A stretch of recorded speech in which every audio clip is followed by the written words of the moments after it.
quero partilhar com vocês 3 palavrinhas, já incluindo a pregação da missa e a pregação também desta noite do cerco de Jericó.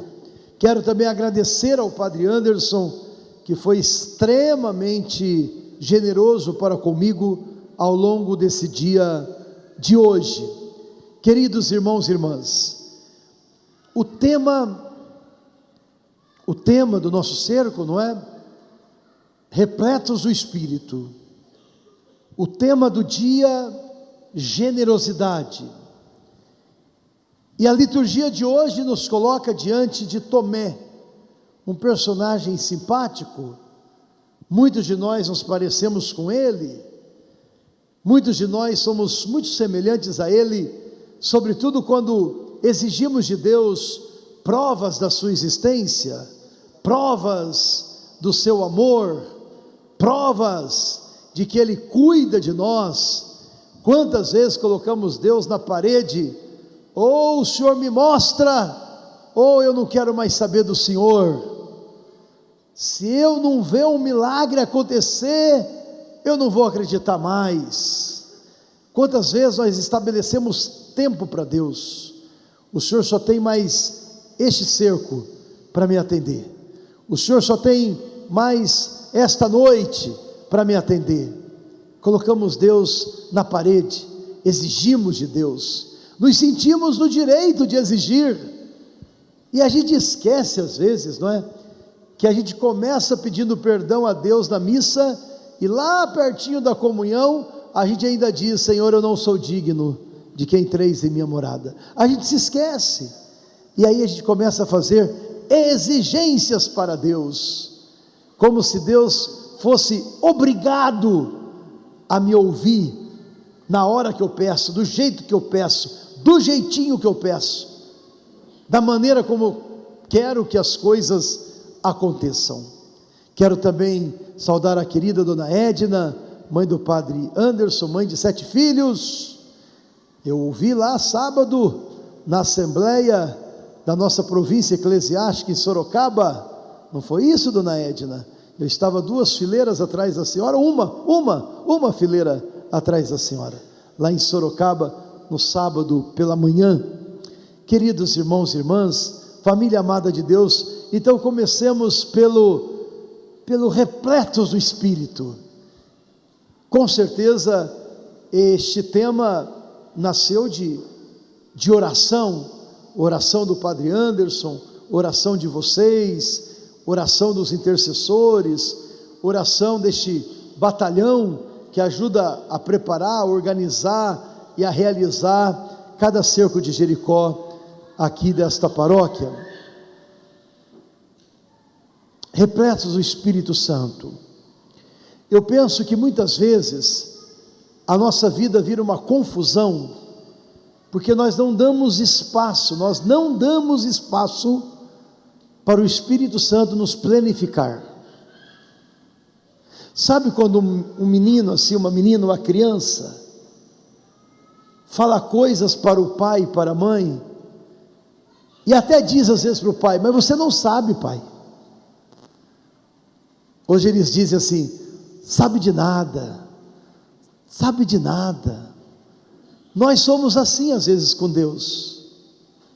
A gente acha que sabe tudo. A gente pensa às vezes que até consegue viver sem Deus. Não sei se algum filho adolescente seu já falou: eu vou embora de casa. Quando a gente era criança, minha mãe falava: não sabe nem se limpar e fala que quer ir embora de casa, não sabe nem se cuidar sozinho. E nós às vezes agimos como que crianças birrentas. Eu vou embora do povo de Deus, eu vou sair, eu vou embora da igreja, como se a igreja dependesse da gente, como se Deus precisasse da gente. Deus não precisa, é que Ele quer precisar, é que Ele quer contar conosco. Quando eu venho à missa, Deus é Deus. Quando eu não venho na missa, Deus deixa de ser Deus? Não, Deus continua sendo Deus. Quando eu venho à missa, quem sai ganhando sou eu que sou beneficiado em escutar a palavra, em ser alimentado pelo pão da palavra, pelo pão da Eucaristia, pela assembleia reunida, pela força que há, onde 2 ou mais estiverem reunidos em meu nome, ali estarei eu no meio deles. Meu irmão, minha irmã, este cerco de Jericó é para você se conscientizar de uma vez por todas, e para eu me conscientizar de uma vez por todas, que eu não sei tudo, que eu não consigo tudo, que eu não posso tudo, que não sou eu que tenho que fazer tudo. Este cerco é para dobrar o nosso coração, dobrar a nossa vaidade, dobrar até que inconscientemente o nosso modo de pensar. Eu preciso dar espaço ao Espírito Santo de Deus na minha vida. Eu não posso decidir as coisas e aí perguntar para Deus: o que o senhor acha? Igual uma vez eu atendi um casal, e aí a briga foi porque o marido derrubou uma parede da casa e não consultou a mulher, mas o marido se defendeu dizendo: claro que eu consultei, eu perguntei para você, o que você achou? E ela diz: mas aí você já tinha derrubado. O que eu achei? Você já tinha derrubado a parede. Então às vezes a gente fala para Deus assim: olha Deus, eu decidi isto, me ajuda aí, abençoa aí, e a gente não consulta antes, a gente não pede uma ajuda, um auxílio do Espírito Santo antes. Espírito Santo de Deus, lembram da sequência de Pentecostes? O Espírito Santo, ele cura o que está enfermo, ele amolece aquilo que está duro, ele rega o que está seco, ele irriga a terra seca. Meu irmão, minha irmã, para eu ficar pleno do Espírito Santo, eu preciso dar espaço para Ele, das menores às maiores coisas, das menores às maiores decisões da nossa vida. Contar com o Espírito Santo. Lembro da liturgia de ontem? Jesus entrega as chaves do reino dos céus para Pedro. O reino dos céus é a casa de Jesus, e ele entrega nas mãos de Pedro. Deus aposta na gente, mesmo quando a gente não corresponde à confiança que Deus deposita na gente, Ele continua apostando na gente, Ele continua acreditando que a gente pode ser melhor, e a gente pode mesmo. E o primeiro passo é abrir-se ao Espírito Santo, é consultar a Deus antes de decidir, é se colocar em oração. Tem um santo que, quando ele ficava em dúvida, ele enfiava a cabeça dele no sacrário e dizia assim: enquanto o senhor não me iluminar, eu não saio daqui, enquanto o senhor não me der uma luz, eu não saio daqui. Claro que é coisa de santo isso, coisa de gente mística, de uma profundidade. Mas mesmo a gente não sendo tão místico assim, ou tão santo assim, custa pedir para Deus te iluminar, custa falar: Espírito Santo de Deus, me ilumina. Aquele canto do Padre Zezinho, não é? Dai-me a palavra certa, na hora certa, do jeito certo. Quando fores ao tribunal, não se preocupe com o que falar, eu te darei palavras acertadas. Meu irmão, minha irmã, o Senhor nos fala de um modo claro, Eu vou, mas eu vos enviarei um defensor, um advogado, o Paráclito, e ele vos conduzirá a toda a verdade. Espírito Santo de Deus, me conduz à verdade, me mostre a verdade, me ajude a enxergar o que eu tenho que enxergar, me ajude a perceber o que eu tenho que perceber. Não sei se alguém aqui trabalha em alguma firma com muitos funcionários. Às vezes, quanto mais gente tem, mais rolo tem, mais confusão tem, e aí um fala daqui, outro fala dali, outro fala de lá, você fica tão perdido. Mas quem que está me enganando? Quem que está sendo verdadeiro comigo? Quem que é meu amigo? Quem que quer me ver pelas costas? Quem que está torcendo para eu cair, para pegar o meu lugar? Pede ajuda para o Espírito Santo, ele te revela, ele te mostra, a verdade aparece na frente dos teus olhos, mas é preciso ter fé, é preciso acreditar, para que você fique pleno do Espírito Santo. Espírito Santo no seu pensar, Espírito Santo no seu ouvir, Espírito Santo no seu falar, Espírito Santo no seu sentimento, Espírito Santo no seu corpo, na sua alma, Espírito Santo na sua vida, nas suas decisões, nas suas escolhas, até para mudar de casa, mudar disso, mudar daquilo. Espírito Santo, recorra ao Espírito Santo, assim ficaremos plenos, plenificados do Espírito Santo. Eu preciso dar espaço para Ele, eu preciso dar chance para Ele, eu preciso dar vez para Ele, eu preciso dar voz para Ele, para que Ele fale ao meu coração e à minha mente, para eu ficar pleno do Espírito. Eu preciso dar espaço para Ele. Eu não sei tudo, eu não posso tudo, eu não consigo tudo. O Espírito Santo de Deus é que faz novas todas as coisas. Senhor, me permita esta graça, me permita depender do Espírito, me permita ter necessidade do Espírito, me permita clamar ao Espírito Santo.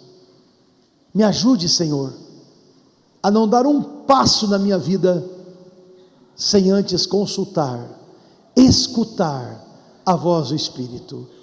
Se for preciso rezar uma semana, vou rezar uma semana. Se for preciso rezar uma noite inteira, vou rezar uma noite inteira. Se preciso for rezar um mês todo, eu vou rezar um mês todo. Se for preciso ir em 9 primeiras sextas-feiras do mês, para escutar o Espírito que fala ao meu coração, eu vou fazer isto. Eu preciso dar espaço ao Espírito Santo de Deus na minha vida. A segunda palavra é a generosidade. De modo geral, queridos irmãos e irmãs, de modo geral, a gente assimila ou liga generosidade com doação. Seja generoso, traz 1 quilo de alimento não perecível. Seja generoso, doe sangue. Tudo isso tem a ver sim com generosidade. Mas quando eu estava preparando a pregação para esta noite, me veio uma inspiração. E a pergunta que eu faço não é para você, é para mim também. Aliás, primeiro para mim. Eu tenho sido generoso para com Deus? Eu tenho sido generoso para com Deus? Agora eu já estou entrando na fase dos mais velhos. Eu já faço parte do grupo dos padres com mais de 26 anos de idade. Mas quando eu era novinho, que eu jogava bola lá na cidade que eu trabalhava e tudo, isso e aquilo, tinha gente que falava para mim assim, acho que eu era meio bonitinho, né? Era mais novinho, tinha 26 anos, aí tinha gente que falava assim, ô padre, por que você não esperou ficar velho, para depois ficar padre?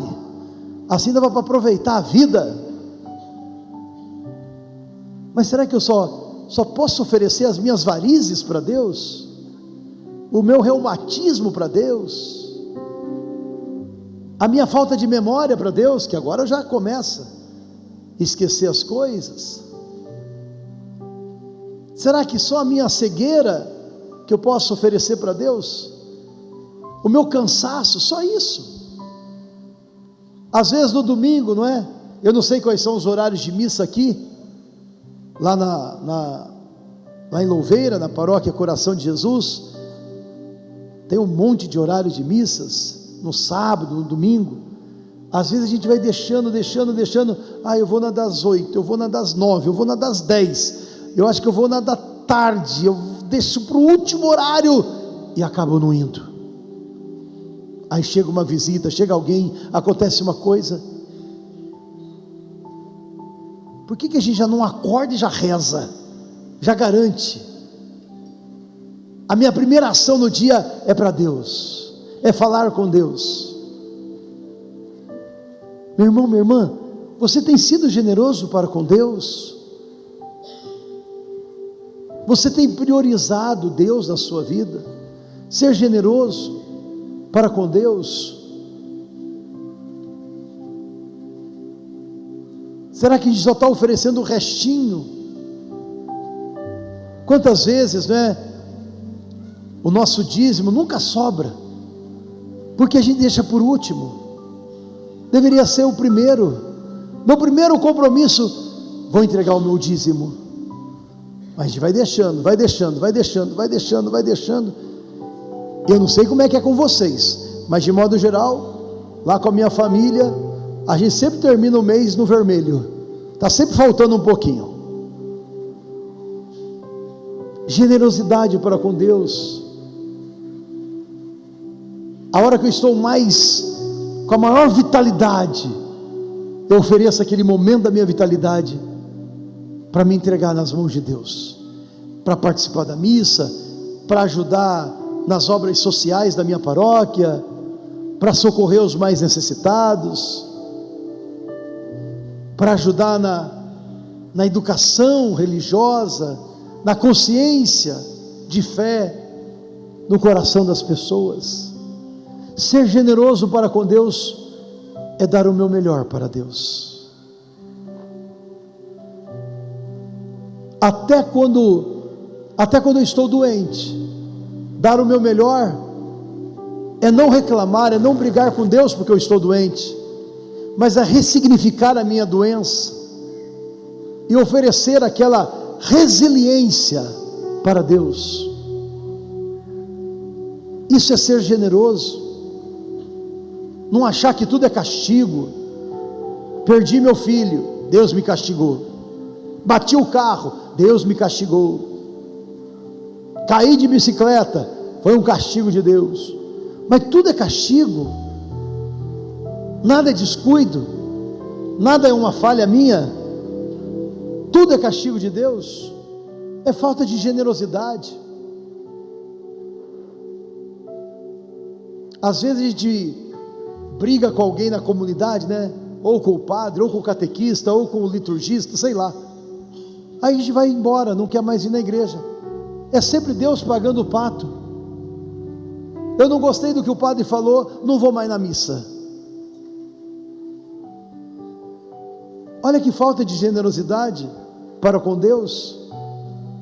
Meu irmão, minha irmã, se eu for generoso para com Deus, eu serei generoso em todas as circunstâncias da minha vida. Serei generoso nas campanhas que houverem, na minha paróquia, na minha comunidade, na minha cidade. Eu serei generoso para com aquela pessoa que precisa de uma mão estendida, de um aperto de mão. Às vezes você pode salvar uma pessoa do suicídio através de um abraço, de um olhar, você percebendo a pessoa do teu lado. Eu acho tão bonita aquela música, Deus não é indiferente à tua dor. Eu acho tão bonito isto. Falta generosidade para a gente, quando a pessoa está morrendo do teu lado, e você não percebe. A pessoa está por um tris, e você não percebe. Indiferença é sinônimo de falta de generosidade. Perceber o outro. Eu trabalhei com um bispo que foi um grande homem na catequese do Brasil, Dom Albano Cavalim. Este ano a catequese renovada celebra 40 anos, e ele dizia assim: quem ama não espera o outro falar, quem ama adivinha, quem ama chega antes, quem ama dá o primeiro passo, quem ama toma iniciativa. Isso tudo é generosidade.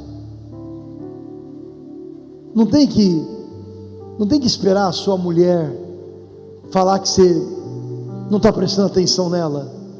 Você precisa prestar atenção antes que ela fale, sem ela precisar falar, e vice-versa.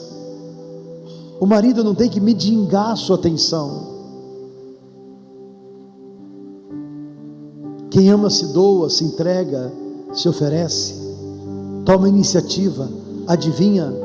O poeta diz que os olhos são as portas da alma. Pelo olhar você chega no coração da pessoa que você ama, da pessoa amada. Meu irmão, minha irmã, repletos ou cheios do Espírito Santo, sejamos generosos. Sejamos generosos. Quebremos a muralha da indiferença. Quebremos a muralha do egoísmo, do individualismo, da autossuficiência. Você não é autossuficiente. Ninguém consegue viver sem a ajuda de alguém. Todos nós precisamos uns dos outros. O Padre Anderson precisa, eu preciso, você precisa, e nós precisamos uns dos outros. Ninguém vence na vida sozinho, ninguém cresce sozinho, ninguém vive sozinho, ninguém supera sozinho. Nós precisamos uns dos outros. Cultivemos a generosidade a partir da nossa generosidade para com Deus. Eu finalizo esta homilia, e hoje, por azar ainda, eu esqueci de colocar o relógio, nem sei que horas são, nem sei quanto tempo já passou, e eu olhei ali em cima para ver se eu via, não estou vendo também, mas enfim, também eu não enxergo, enfim, complicado, né? Mas já devo estar na hora, né, oi?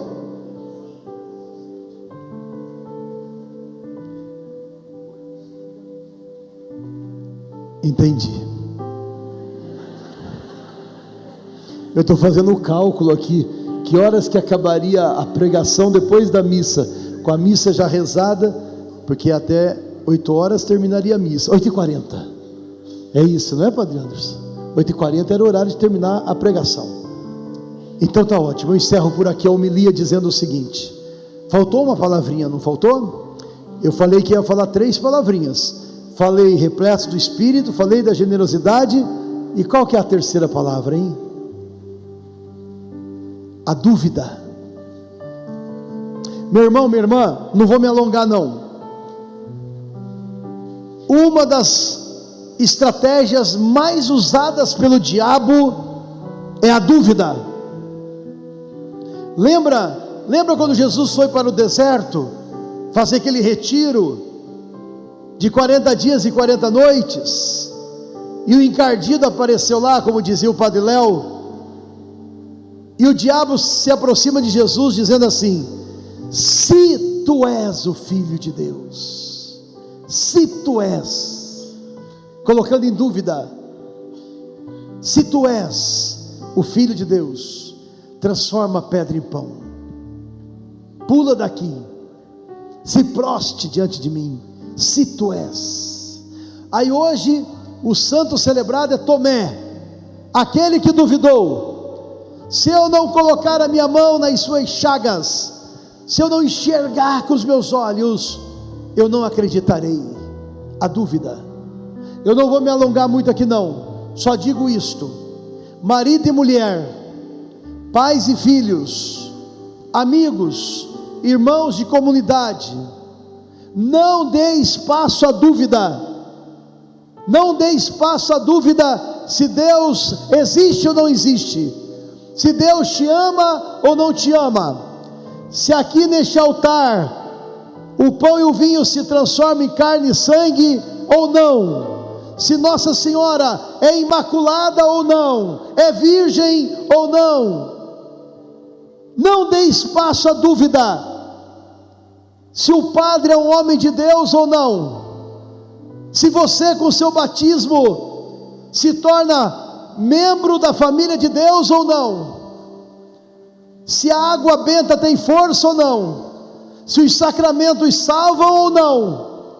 Não permita a dúvida, porque esta é a estratégia do diabo, e a gente só vence essa estratégia do diabo conhecendo e adorando o Cristo de verdade, reconhecendo que Jesus é o Deus verdadeiro, que veio ao mundo para nos salvar. Eu sei em quem eu acreditei, e Ele te conduzirá à plena verdade. Eu sou o caminho, a verdade e a vida. O diabo é o pai da mentira, e sendo o pai da mentira, ele usa da dúvida para afastar o marido da mulher, a mulher do marido, os pais dos filhos, os filhos dos pais, o padre dos fiéis e os fiéis do padre. O pai da mentira, que é o diabo, usa da dúvida para afastar você de você mesmo. O padre Fábio de Mello escreveu um livro, Quem me roubou de mim? Às vezes a gente nem se conhece mais, a gente nem se reconhece mais. Você olha no espelho e fala: nossa, como eu estou acabado. Você não está acabado, você está restaurado pelo sangue de Jesus, pela verdade que é Jesus. Você está restaurado, resgatado, e você será salvo por Jesus, que é a verdade, e que veio ao mundo para vencer o diabo, o pai da mentira. Só isso, meu irmão. Eu encerro por aqui. Não dê espaço à dúvida. Creia, creia e creia, e ponto final. Não abra mão. Acredite. Plenos do Espírito Santo, cheios de generosidade e libertos da dúvida. Somos filhos e filhas de Deus. Jesus veio ao mundo para nos salvar. O sangue de Jesus tem poder, e pelo sangue de Jesus e pela fidelidade e perseverança na fé, você, eu e toda a nossa família seremos salvos para a glória, maior glória infinita de Deus. Assim seja, hoje e sempre. Amém.